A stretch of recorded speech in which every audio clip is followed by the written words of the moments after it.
contrato assinado, que é o que os americanos fazem o tempo. Num grande Vietnã. E aí eu te pergunto, até onde vai a paciência russa das Forças Armadas para não encerrar de vez isso de uma maneira mais rápida, né, Pepe? Porque assim, olha, é um mês, né? A gente está completando o primeiro mês agora. É um mês... bom, essa é uma discussão extremamente interessante de acompanhar entre os analistas russos.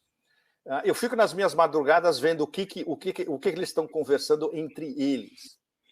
E é muito interessante. Tem uma facção que diz é lento demais. E outra que diz, mas é claro que é lento demais. Ninguém sabe como é que chama? O alto comando militar russo, Putin, ele mesmo, ninguém definiu quando acaba essa operação. A gente tem as linhas gerais, ou seja, desmilitarizar a Ucrânia é relativamente fácil e mais rápido comparado com desnazificar a Ucrânia, que é um negócio que pode durar semanas, meses ou até anos. Ninguém sabe se vai chegar um dia onde o alto comando russo vai dizer, ok, a missão acabou, segundo os parâmetros iniciais, estamos voltando para o território russo. Ninguém sabe dizer. Primeiro porque isso é um segredo militar, é um segredo de Estado. Ninguém sabe. Se alguém disser que sabe, está mentindo. Número 2, o Putin só soltou as linhas gerais, que é desmilitarização e desnazificação. E, na verdade, é uma rendição desse governo infestado de neonazis em Kiev, uma Ucrânia neutra, uma promessa de não se filiar à OTAN, uma Ucrânia desmilitarizada e com uma fronteira desmilitarizada com a Rússia. E se não for com a Rússia, com essa nova, digamos, grande república independente, Novorossia. É isso que a gente sabe. A gente não sabe mais, ninguém sabe mais do que isso. Nem mesmo os melhores analistas militares russos. Ou seja, o que pode ter? Vão querer controlar toda a saída ucraniana por Mar Negro? É muito provável, mas ninguém tem certeza. Vão querer tomar Odessa? Sem dúvida, porque Odessa é uma cidade 90% russa e ela está no imaginário russo. No inconsciente coletivo russo, Odessa é como se tivesse um filme do Eisenstein na cabeça de todo mundo. Odessa é russa. Agora, vai até onde? Para em Odessa ou continua à esquerda até a fronteira com a Transnistria, fazendo uma ponte de território sob controle russo até a Transnistria, que é controle russo também ao sul da Moldávia. Também ninguém sabe se vai até lá. O que se sabe é que todas essas áreas que eles já controlam vão ser parte de Novorossia ou de uma Novorossia estendida. E aí tem o problema do oeste da Ucrânia, né, Leonardo? Que é o mais complicado, porque os russos não querem, é um abacaxi. É o que o Martyanov diria que lá é o país 404. É um erro gigantesco. Ninguém quer aquela coisa. Quem quer? Aí volta ao Império Austro-Húngaro. E aí complica a história tremendamente, porque aí os húngaros vão querer uma parte do território, os romenos vão querer uma parte do território, e pior ainda, os poloneses vão querer a maior parte do território, que é o noroeste inteiro da Ucrânia, que eram terras da Galícia, que eram terras polonesas. Por exemplo, e ninguém sabe onde isso vai parar, Leonardo. Esse é o problema, porque o conceito que exprime isso é muito legal. É de um analista militar russo. Ambiguidade estratégica. A Rússia joga com ambiguidade estratégica o tempo todo, porque é mais uma maneira, mais um golpe de judô e Sun Tzu para desestabilizar seu adversário. Seu adversário não sabe até onde você vai. E você tem vários planos que você já game, todos esses planos com vários resultados, e é uma questão de aplicar um deles. Se você fez 20 cenários para o oeste da Ucrânia, você pega o cenário 17 e aplica, quando chegar a hora certa. Por isso que essa discussão entre se é rápido demais ou não, ela passa, acho que, um pouco ao largo da questão.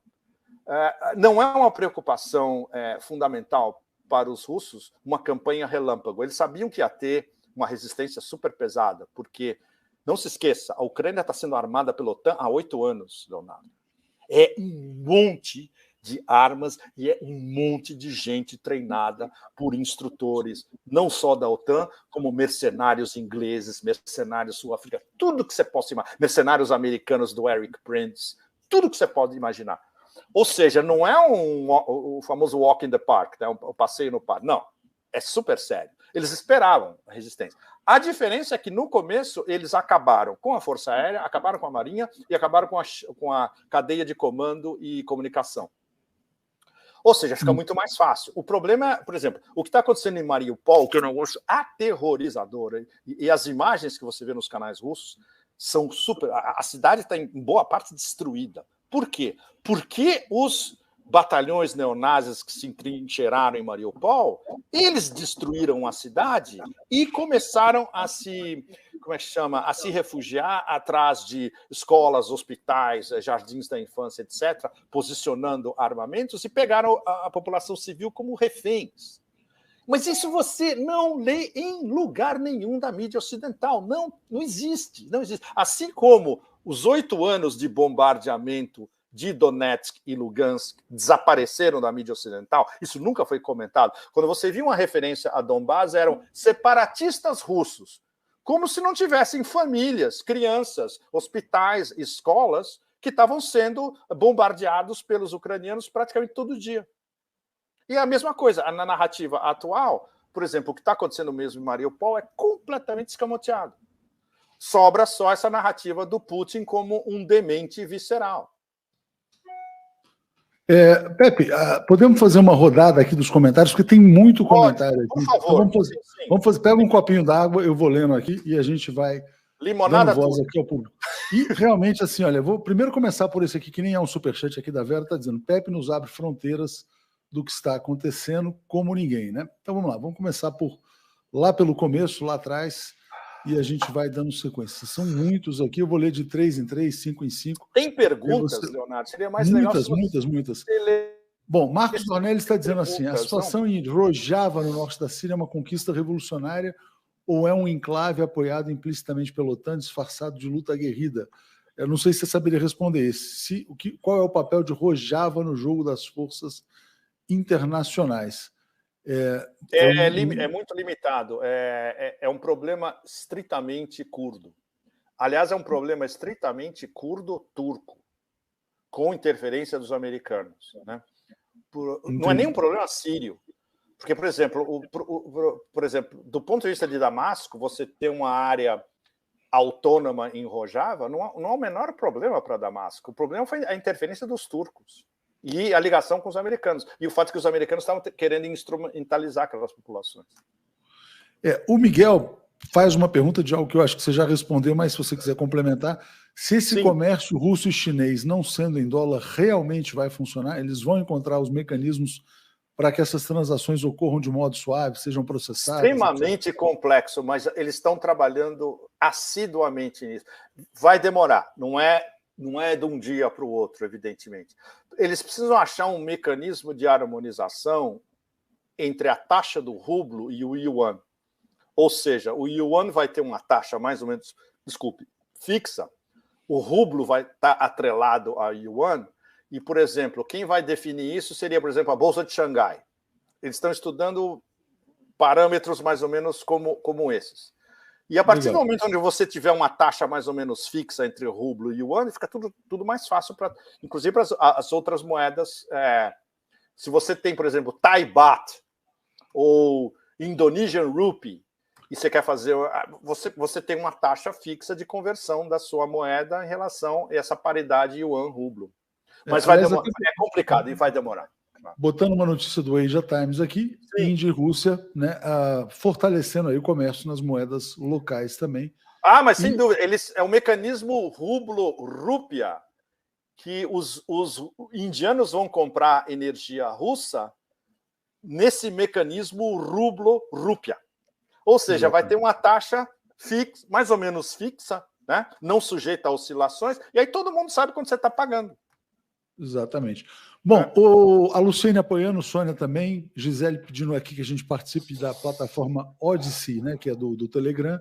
O André Coutinho faz uma pergunta interessante aqui, Pepe. se o Brasil, que tem 380 bilhões de dólares em reservas, em dólar, né, deveria investir essas reservas, fazer investimentos, infraestrutura ou diversificar a sua posição, saindo dessa quase exclusividade na moeda americana. Como é que você vê Os dois. Os dois. Investimento produtivo, sem dúvida, prioridade número 1, e a segunda, diversificar e, dependendo de quando for introduzido o novo sistema financeiro monetário internacional, transferir reservas para esse novo sistema, sem dúvida. Ou seja, vai ser provavelmente em yuan. Aliás, e um aspecto interessante, o Brasil é um país... é um parceiro econômico privilegiado da China. Não, e também como é um forte exportador de matérias-primas, né, pode entrar nesse sistema monetário baseado em recursos. Né? Baseado nos recursos naturais brasileiros, sem dúvida. Ou seja, todas as nações que têm fortes em recursos naturais, é agora. Chegou a hora. Não vai ser mais baseado em papel que não vale nada. Vai ser baseado na sua riqueza natural. E nesse ponto o Brasil, perfeito, protagonista. Exatamente. Bom, vou continuar aqui, Pepe, tem várias questões aqui. Olha só, o Carlos Alberto Veloso. O povo, essa aqui é porque assim, tem muita fake news, né? Coisa do tanque russo que tinha partido para cima dos ucranianos, era um tanque ucraniano. Você acha que o povo europeu se conscientiza de que está sendo usado pelos Estados Unidos e pelos governos? Não? Muita ignorância na Europa? Infelizmente, não. Isso me toca particularmente, né? Por exemplo, eu estou com medo de quando eu voltar para Paris. Eu não vou ter com quem conversar. Eu vou ter que ficar literalmente trancado em casa, que eu não vou ter com quem falar. Na Itália, me dizem os meus amigos italianos que é pior ainda. Por exemplo, existem pouquíssimas mídias independentes italianas que estão tentando contar a verdadeira história, não só da Ucrânia, mas relações Ucrânia, OTAN, Estados Unidos, Rússia. Pouquíssimos. Então é desesperador. Na Alemanha nem se fala. Na Alemanha só existe uma narrativa. É completamente imposta. Bom, na Inglaterra nem se fala, porque aí entra o ódio ancestral deles contra os russos. A russofobia britânica vem pelo menos em larga escala, desde o século XIX, o tempo todo. Desde o Great Game até antes. Desde Catarina a Grande, desde o século XVIII, na verdade. Então, o fato a russofobia está implantada no inconsciente coletivo de diversos povos europeus é desesperador. E se você tem uma narrativa que vai contra a narrativa oficial, ainda que seja super embasada, ainda que você dê exemplos, dê links, não adianta. Não tem diálogo. Triste, muito triste. Vamos lá, seguindo aqui então. Maria Helena dando os parabéns, né? A Paula Eduarda Canhadas, Derli, Ângelo dizendo que você tem as melhores análises geopolíticas. E o Nilo faz uma pergunta aqui, porque teve uma declaração do Peskov, que é o porta-voz da Rússia, nessa semana dizendo... Competentíssimo. Isso, ele é muito competente mesmo. E ele falou o seguinte, quer dizer, olha, a Rússia só usaria suas armas nucleares se sofresse uma ameaça existencial. O Nilo pergunta, há o risco de uma guerra nuclear? E o que seria uma guerra nuclear no mundo atual? E o que é essa ameaça existencial também, né? Então passo para você falar sobre o risco nuclear. A ameaça existencial seria um equivalente nuclear da Operação Barbarossa, em 1941, quando os nazis invadiram a Rússia.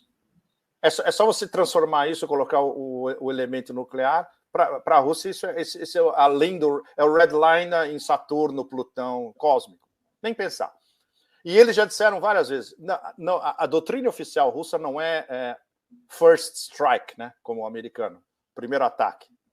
A doutrina militar americana prevê um primeiro ataque. Os russos não. Mas os russos falaram, olha, se a gente for atacado, a nossa resposta vai ser... O Putin já falou, se for para acabar o mundo, a gente acaba. Nós não temos nenhum problema. Diz que não dá tempo de piscar, Pepe. Não dá tempo de piscar, porque se for o senhor Zircon, Leonardo, com ogivas nucleares, o senhor Zircon chega em Nova York antes deles começarem a pensar onde está. Primeiro porque eles não sabem nem ver. Porque é hipersônico, ele está viajando a Mach 10. Ele está onde? Já chegou. Então, mas vai botar isso na cabeça de políticos americanos. Os caras do Pentágono, que não são imbecis, sabem disso. Por isso, quando você vê generais americanos tentando, inclusive, Porque eles sabem o que estaria em jogo se chegássemos a esse ponto horripilante, né?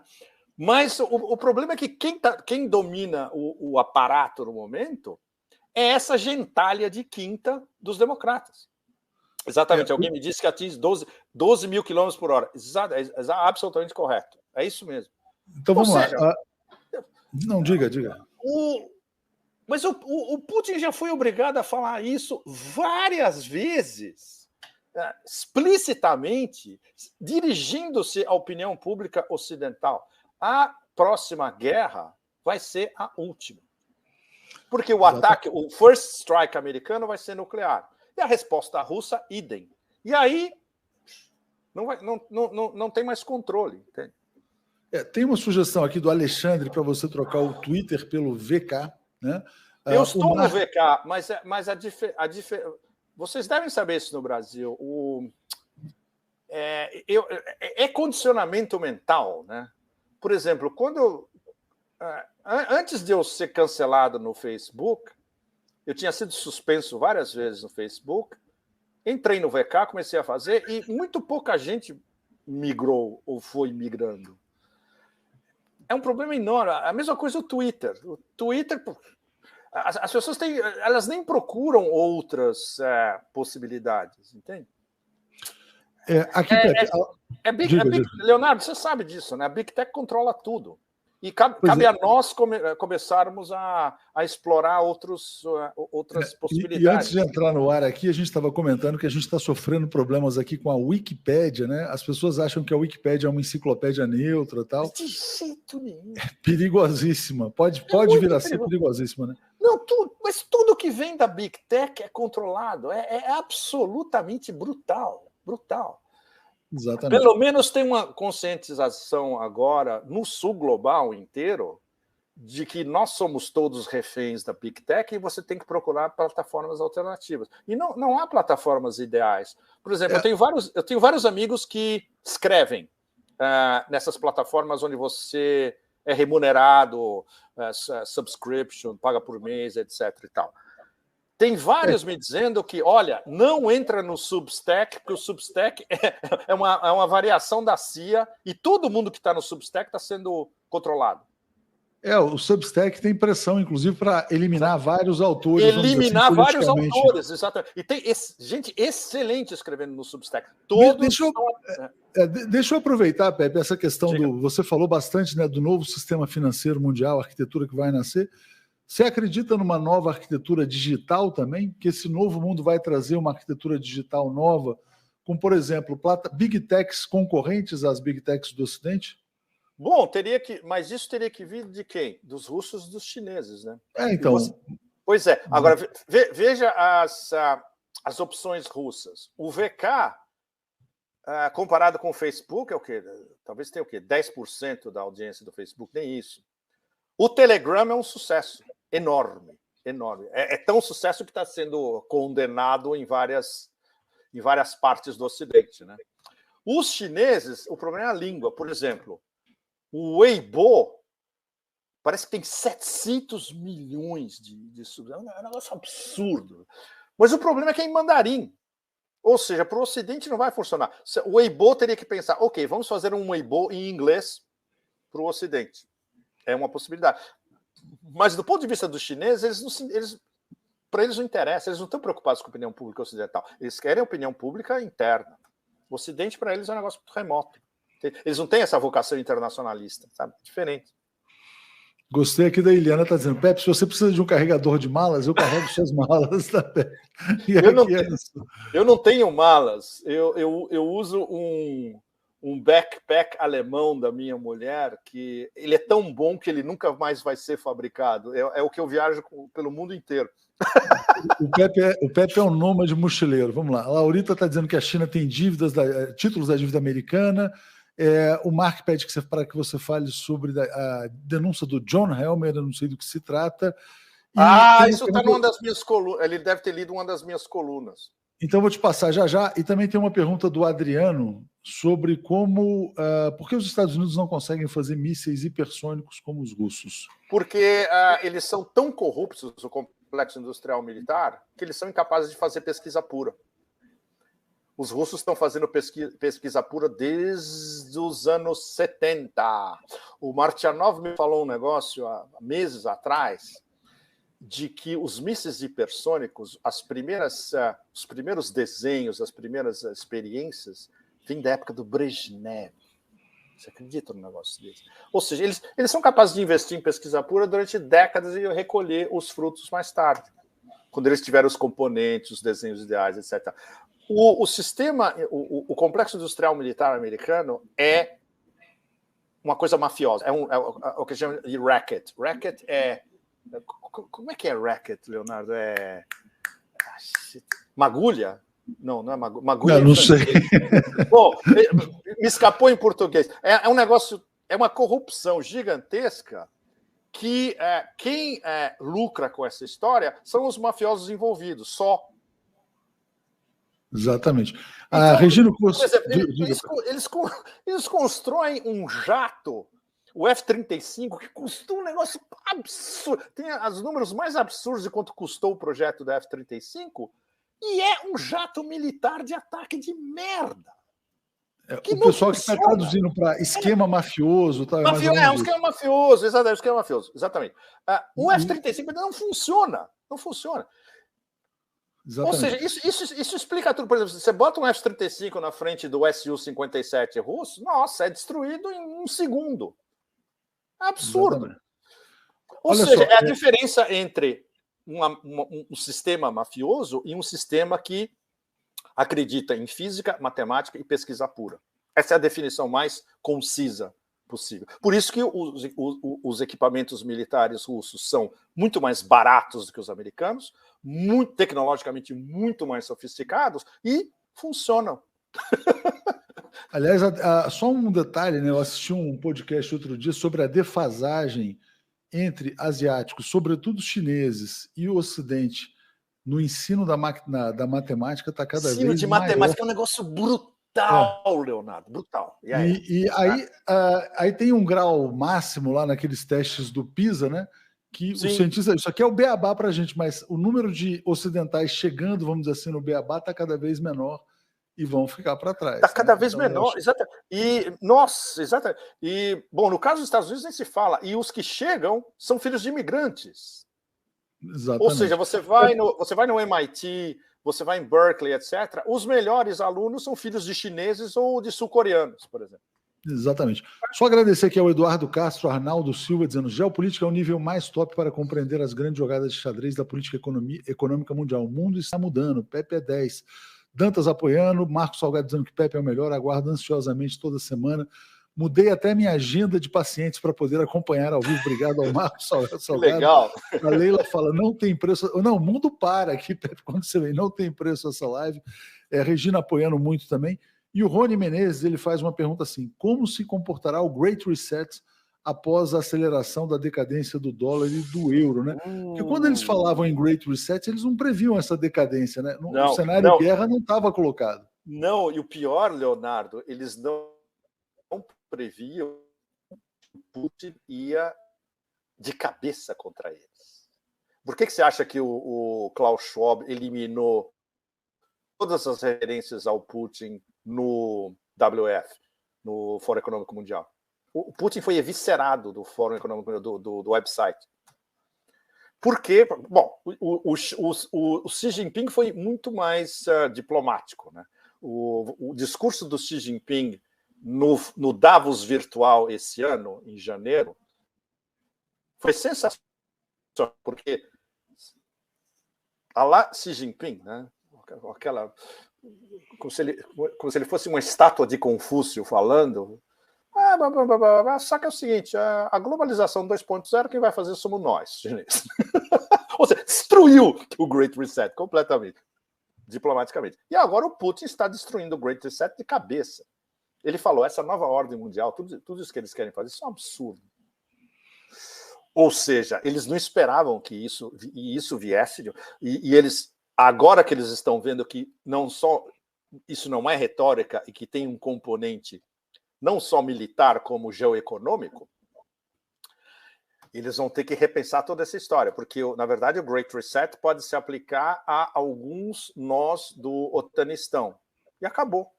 O Sul Global não vai entrar nessa história, a menos que sejam colônias que dependam totalmente dos americanos, cada vez menos, né? Colônias totalmente dominadas, etc. Por exemplo, toda essa articulação de green energy, energia verde, etc. e tal, bom, antes já estava sendo destruída, porque para funcionar a energia verde, ela precisa da energia tradicional, carbônica também, né? Pepe, olha só, agora, qual vai ser a reação? Porque não se esqueça que toda a história do Covid, com todas as suas variações demenciais ou não, ela era uma preparação para o Great Reset. E isso, eles estavam tão seguros do jogo deles que o Schwab falava diretamente isso. Covid-19 é uma grande oportunidade. Oportunidade para o quê? Para implementar o Great Reset. Se vocês têm um trabalho, vocês têm que estar muito bêbados ou completamente pirados para ler o livro. É curto, mas é um terror. Ler o livro do Klaus Schwab, Covid-19, está lá, está tudo lá, explícito. Como usar uma pandemia para reverter, o rewire, né, o sistema e começar um novo paradigma. Ruiu. Mas ruiu tem uma coisa interessante. Ruiu. Diga. Eu li esse livro sóbrio, Pepe. Nossa, como você conseguiu ler sóbrio? O Great Reset, ele propõe, de certa maneira, uma economia mais sustentável, baseada em recursos, tal, etc. e tal. Só que quem tem os recursos é a Rússia, né? Então essa é uma questão interessante. Então, só para fazer um parêntese aqui. Deixa eu só agradecer aqui a Regina, que mandou vários comentários, Frederico Prado, o Diógenes está dizendo que... Oi, deu uma travada aí, Pepe, na sua Deu uma travada. Imagem. Voltou? Só agradecer. Voltou. Okay. Isso. Voltou. Só agradecer ao Diógenes, está dizendo, Albright vem da Galícia, oeste europeu, coincidência. Mas as milícias nazistas ela veio da Galícia. Chamavam Galícia. E aqui, o Carlos Alberto Veloso está dizendo, os Estados Unidos estão se apropriando de riquezas, deixando de pagar dívidas, estão roubando. Vilania que a Europa aprova. Está dizendo, é roubo, né? O que você já mencionou lá atrás. E o Cadu dizendo, a história da quebra de contrato pela América começa com todas as reservas indígenas ao longo do século XIX. Pergunte aos Apaches. A desonestidade está na origem da nacionalidade Yankee. Agradeço aqui ao Saulo Souza também, que mandou comentários lá. E a nossa origem, Leonardo? Também, né? Tudo volta a 1492, na verdade. Exatamente. Né? Tudo. Um grande saque, né? Adriana tem um livro que eu quero... Tem um livro que Diga. Eu quero recomendar um livro para todos vocês, do André Gunder Frank, que, na minha opinião, é um dos maiores, infelizmente, foi um dos maiores analistas sociopolíticos dos últimos séculos, pode falar. O livro dele chama Reorient.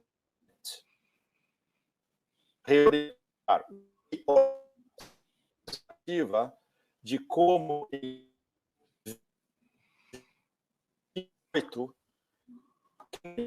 realmente era. Pepe, agora você travou, agora deu uma travada maior. Agora a gente... Do meio do século. Peraí, agora voltou. Peraí, voltou? Voltou. Eu acho muito interessante. A internet aqui cai, às vezes. É complicado. Bom, só completando. Vocês vão na Amazon, vocês vão achar Reorient, André Gunder Frank. E ele explica em detalhes. Achou, excelente. Global Economy in the Asian Age. Asian Age, na verdade, é tudo. Ele demonstra de uma maneira absolutamente facilmente compreensível, não como um scholar, mas como um scholar que tem uma linguagem facilmente apreensível, como em 20 séculos de história, a Eurásia dominou durante 18 e o Ocidente 2 no máximo, e agora está acabando. E ele escreveu esse livro, se não me engano, nos anos 90. Ele nem viu o que veio depois. Ou seja, essa ascensão absurda da China. Né? E isso entra diretamente com a paranoia americana que, na verdade, só o espectro são só os últimos 100 anos. Bom, primeiro de tudo, porque, sabe, o sistema americano é impermeável à geografia e história, né? Não entra. Muito bem. E tudo é... Agora, como eles acompanham como eles são discípulos dos britânicos, então, para eles, começa com o Mackinder em 1904, ou seja, um pouco mais de 100 anos. E a gente tem que sempre voltar. É o início da geopolítica 101. Heartland, ou seja, quem controla o Heartland controla o mundo. E as ilhas estão de fora. Então, se as ilhas quiserem ter no caso, a ilha americana tiver que ter alguma projeção geopolítica, ela tem que controlar o Heartland. Ou seja, o Heartland é basicamente a Eurásia e o que está em volta. O que os americanos conseguiram fazer depois da Segunda Guerra Mundial? Eles controlavam o Heartland pelas bordas. Ou seja, se você controla a Alemanha na Europa, se você controla o Japão no Pacífico, você tem como, pelas bordas, controlar o centro da Eurásia. Você, como é que chama? Em inglês é bottle up. Na verdade, você bota dentro da garrafa esses poderes centro-asiáticos e euro-asiáticos, no caso, Rússia e China. Qual a diferença agora? É que numa das minhas colunas, 2, 3 anos atrás, eu falei que era a vingança do Heartland. A vingança do Heartland é a parceria estratégica Rússia-China, porque são os dois grandes países euroasiáticos que agora são soberanos, enriqueceram, conseguiram mais ou menos se estabilizar, cada um nas suas especialidades, um com riquezas naturais infinitas, o outro como potência econômica, estão unidos e agora eles vão reconfigurar não só o panorama euroasiático, como o sistema financeiro, monetário, geopolítico e geoeconômico global. Você imagina... É o que a gente já está vivendo, Leonardo. Agora, você imagina se você é membro da classe dominante americana, você olha isso e fala, não é possível. Como é que o pesadelo que eu achava que ia acontecer, se acontecesse daqui a 100 anos, está acontecendo agora na minha frente? Não é à toa que eles estão perdidos. Não é à toa mesmo. Exatamente. Tem perguntas aqui, Pepe. Cadê o general Shoigun? Se aconteceu algo com o Shoigun? Não, tem como é que chama? Desculpe. Um boato de que ele está mal de saúde. Não, hoje ele fez como é que chama? Uma recapitulação para o Putin de como está andando a história. Não, boato. Nada demais. E perguntas assim, se você pode indicar, por exemplo, canais russos no Telegram que vale a pena seguir, e se a TRT da Hungria é um canal confiável também. TRT depende. Depende. Eu tenho amigos turcos que vão lá sempre, professores universitários e tal. Tem alguns programas bons. Depende. Canais russos, vocês podem seguir não, esse é em inglês, desculpa. Tem o melhor, na minha opinião, chama-se Rybar, mas é em russo. Mas dá para vocês traduzirem pelo Telegram. Vocês botam o Translate no app, ele traduz automaticamente do russo para português, no caso de vocês. O Rybar, o Intel Slava é em inglês, é muito bom. O Donbass Insider é ótimo também. O Donbass Insider tem em inglês e francês. Por alguma razão, eu recebo o meu em francês, mas ele tem em inglês também. E ele tem um website, Donbass Insider, em inglês. Tem mais um monte aqui, muito bom. Tem uma analista que chama Inessa S. É excelente, sensacional. De notícias militares, é um que estava no Twitter e foi expulso também. Eu não sei se ele vai voltar. É o ASB Military News. Excelente como news militares, desculpe.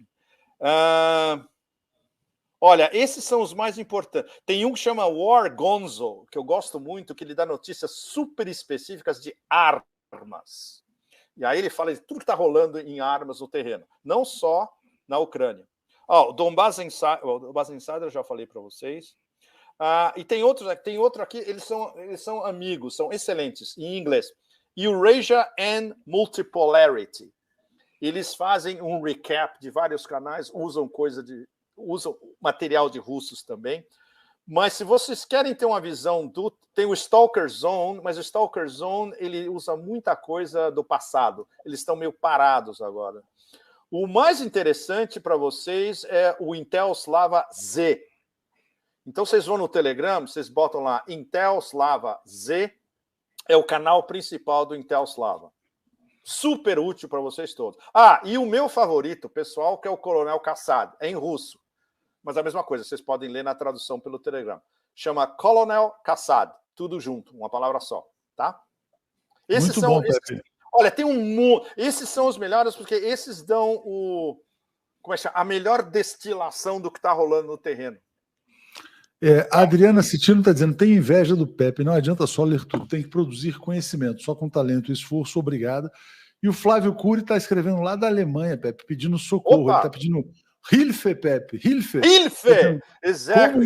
Como entender que o discurso mais razoável sobre a sua subserviência da Alemanha com os Estados Unidos seja o do partido AfD daqui da Alemanha? Pois é, do AfD, é incrível.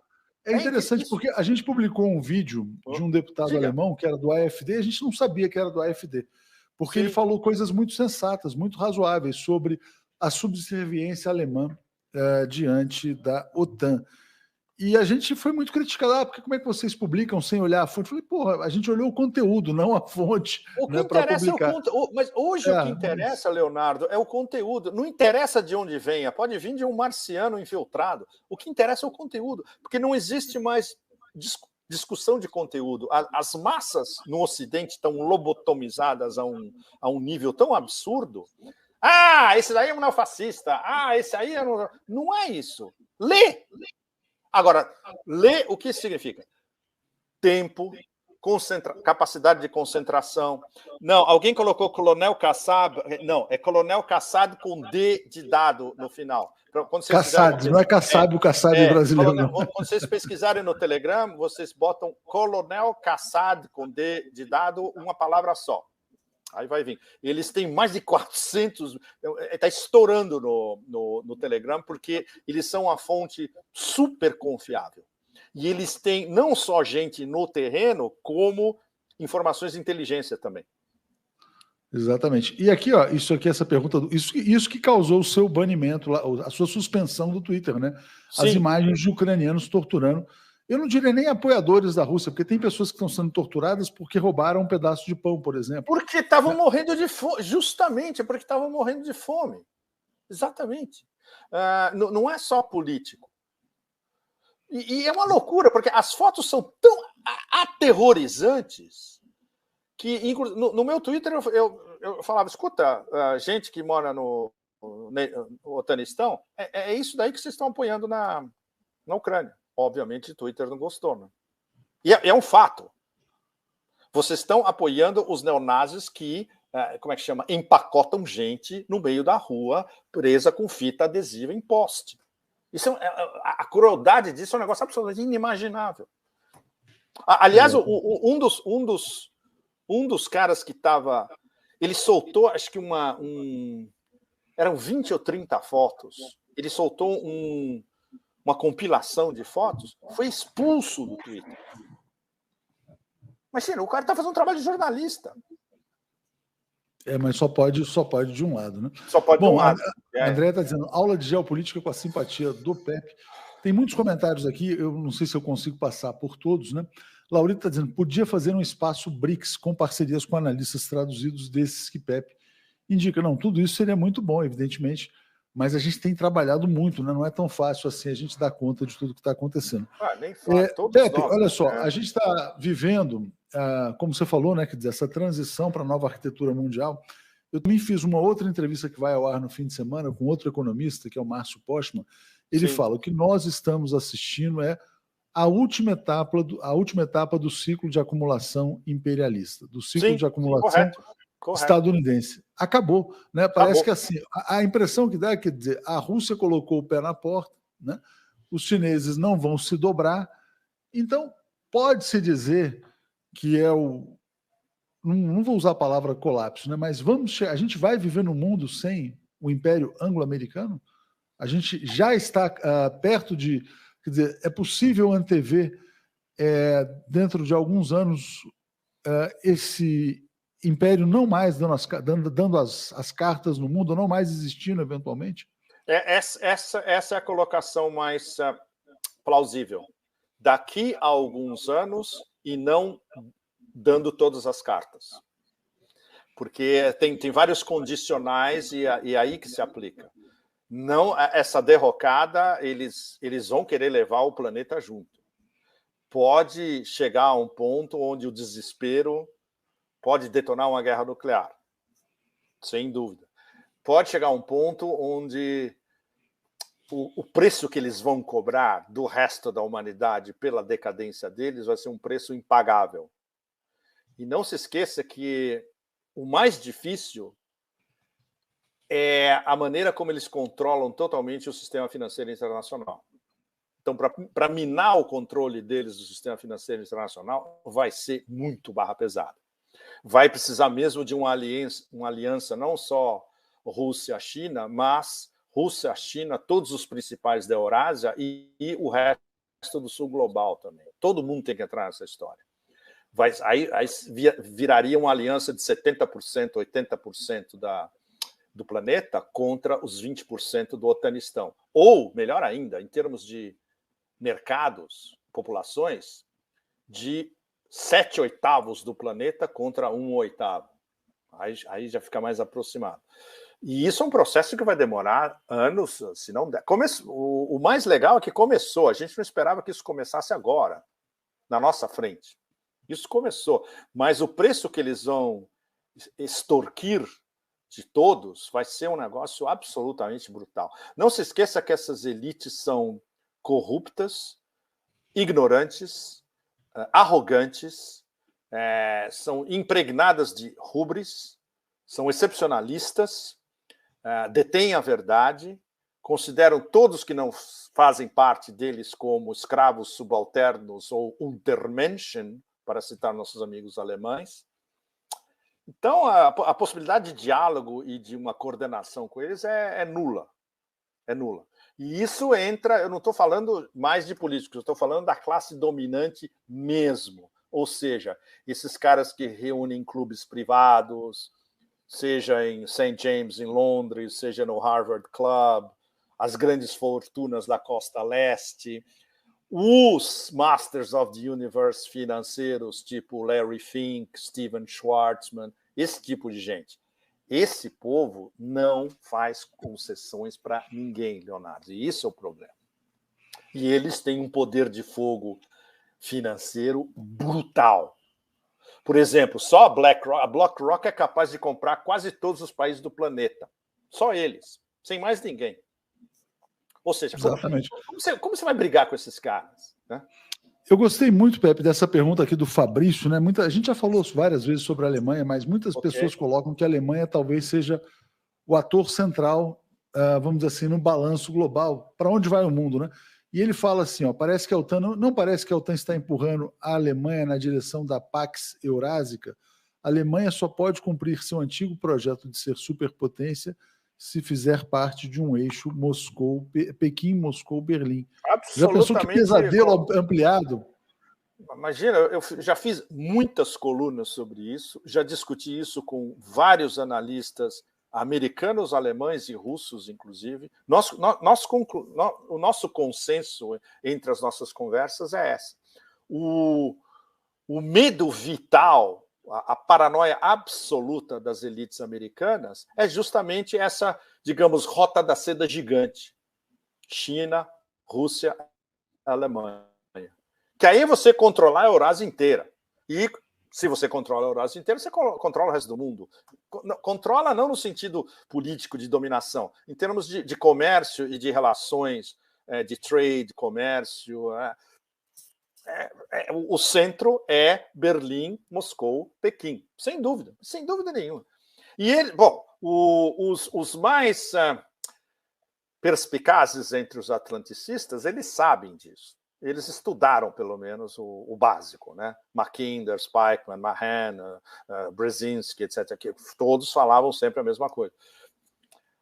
E eles sabem que se eles não se eles não começam a tentar impedir desde já, com essas armas toscas que eles estão usando, né, sanções, que é a única coisa que eles têm no momento, o que eles vão fazer? Eles vão fazer uma provocação da OTAN com a Rússia?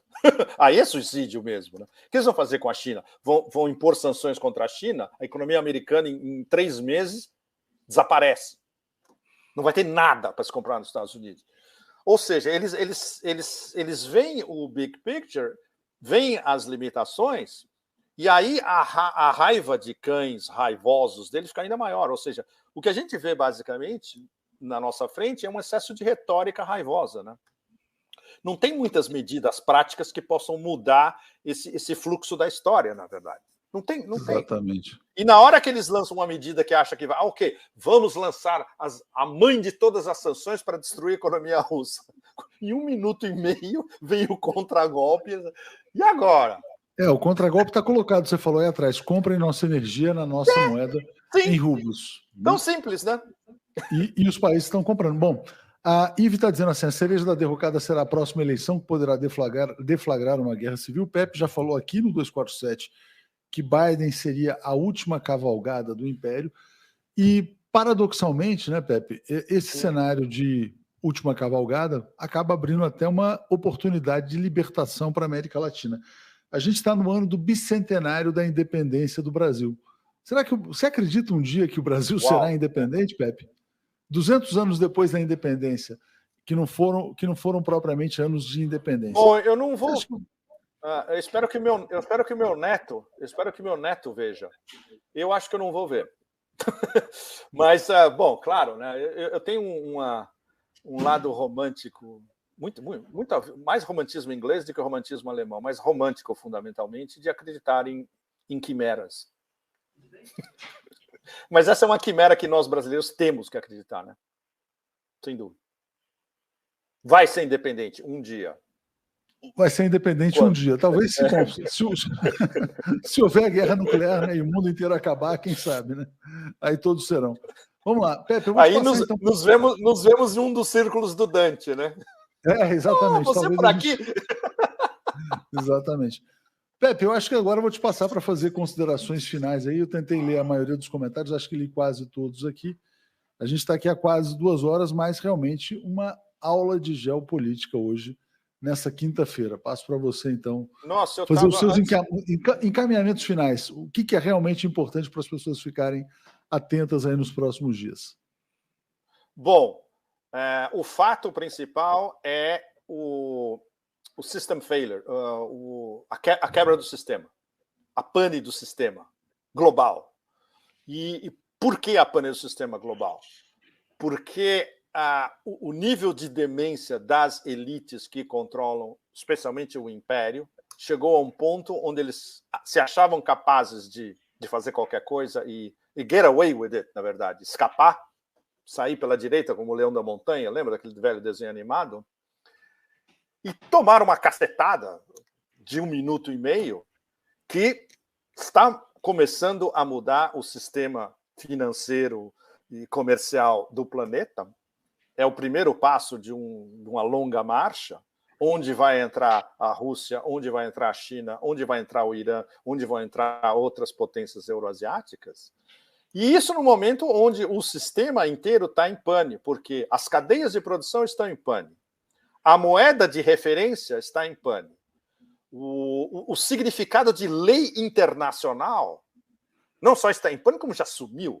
Ele foi substituído por uma ficção vendido por esses ficcionalistas americanos que chama-se Rules-Based International Order. Ordem internacional baseada em regras. É a definição deles. Nós respeitamos de vez em quando é conveniente.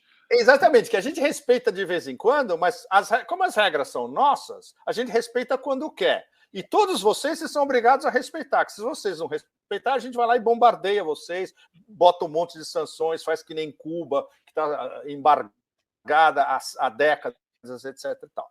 Bom, isso daí colapsou tudo. Junto com todo esse colapso, tem o colapso do que a gente... Voltando aos nossos tempos de escola, quando a gente estudava verdade e mentira, plausibilidade e invenção, acabou o conceito de verdade. Tudo é relativo, que é uma herança do pós-modernismo, e aí um dia a gente tem que fazer um ranking do modernismo em detalhes, inclusive entrando vários dos nossos ídolos, Foucault, Derrida, Deleuze, todos esses são responsáveis também. Porque eles acabaram, é a morte do discurso, é a morte da verdade. Tudo é possível, tudo se intercala. Vê no que deu. Não existe mais verdade. Ou seja, tudo é fake, no fundo. O discurso é uma grande construção social, né? O discurso é uma construção, exatamente. Então ele pode ser desconstruído à vontade. É o X do que o Derrida falava desde o começo. Tudo é desconstruível. Bom, então, se tudo é desconstruído, verdades, inclusive verdades científicas, são desconstruíveis. Então, o que a gente tem? Tem fake news, tem fake medicina, fake lei, fake moeda. Como Pepe, só para fazer um comentário sobre isso, é muito interessante. Obviamente, como resultado do golpe de Estado que houve no Brasil e das sanções, etc., tudo que está acontecendo, a gasolina aqui disparou. Mas o UOL, da família Frias, fez uma reportagem para dizer o seguinte: olha, será que a gasolina hoje é realmente mais cara do que era no governo da Dilma? Bom, hoje custa R$8, lá atrás custava 3. Aí eu fiz um tweet assim, será que 8 é maior do que 3? E tem um personagem... Não, mas o mais engraçado é um personagem satírico que tem no Twitter, chamado Coronel Siqueira, e o Coronel Siqueira falou: 8 é maior que 3? Isso é opinião sua, isso é a sua opinião. Não venha me encher o saco com a sua opinião. Puta, mas isso é uma excelente ilustração do que a gente está falando. Exatamente, claro. Exatamente. O fake matemática, inclusive. Exatamente. Não tem mais nada, não tem mais... Não, no caso na nossa frente, que é a Operação Z, claro, nunca houve nenhum tipo de operação desestabilização do Império desde o nascimento do Império. A primeira vez que acontece uma coisa absolutamente horrorosa é agora por causa dos russos. Ou seja, não só eles acabam com todo o passado, como todo o passado deles de tentar acabar o passado. É absolutamente demente. Ou seja, não existiu o Iraque, não existiu Líbia, não existiu o Vietnã, não existiu você botar Napalm em cima do Vietnã, do Laos e do Camboja, tudo ilegal. Nada disso existiu. Só existe o novo Hitler-Putin. Exatamente. O Maestro está dizendo assim, quando os neonazistas entrarem na Europa com armas dadas pelos ocidentais, formando uma esplêndida máfia ucraniana, a guerra termina, né? Excelente colocação. Você sabe que já um ou dois com um QI acima de 80 na União Europeia já começaram a pensar nisso?